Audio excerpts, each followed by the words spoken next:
सरकारचं शिष्टमंडळ मनोज जरांगेंच्या भेटीसाठी रवाना। नवीन जीआर घेऊन शिष्टमंडळ जरांगेंसोबत चर्चा करणार। मुंबई पोलिसांनी जरांगेंना आझाद मैदान आणि शिवाजी पार्कची परवानगी नाकारली। मराठा आंदोलक कोर्टात, तर आझाद मैदान पोलिसांकडून ओबीसी मोर्चालाही परवानगी नाही। आझाद मैदानावरच आंदोलन करणार। पोलिसांनी दिलेल्या नोटिशीवरून आमचे वकील न्यायालयात जातील, मनोज जरांगे ठाम। मराठा आंदोलकांकडून आझाद मैदानावर नारळ फोडत स्टेज उभारणी। पोलिसांकडून स्टेज काढण्याच्या सूचना। जरांगे पाटलांचे आयोजक वीरेंद्र पवार नोटिशी विरोधात कोर्टात।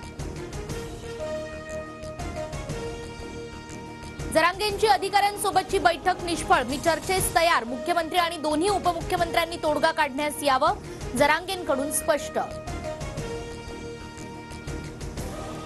मनोज जरांगेंच्या जेवणात औषध टाकलं जाऊ शकतं, त्यामुळे जरांगेंनी पंक्तीत जेवण करावं। प्रकाश आंबेडकरांचा जरांगेंना सल्ला।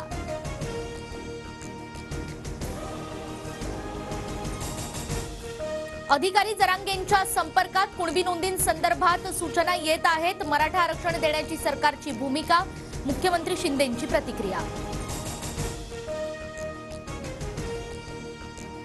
जरांगेंनी मुंबईकडे येण्याचा मार्ग बदलावा। नवी मुंबई पोलिसांच्या पथकाकडून जरांगेंना विनंती। नव्या एक्सप्रेसवेची एक लेन सुरू करून द्या, जरांगेंची मागणी। मनोज जरांगेंचा पायी मोर्चा लोणावळ्यातून नवी मुंबईच्या दिशेने रवाना। जरांगेंचा आज वाशीमध्ये मुक्काम असणार। गेल्या 3 ओबीसी मेळाव्यांना भुजबळांची गैरहजेरी चर्चेत असताना प्रकाश शेंडगेंचं मोठं विधान।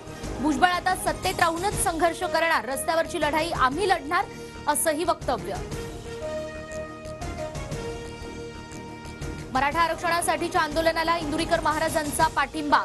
26 ते 28 तारखेपर्यंत इंदुरीकर महाराजांचे सर्व कार्यक्रम रद्द। इंदुरीकर महाराज यांचे सहाय्यक किरण महाराज शेटे यांची माहिती।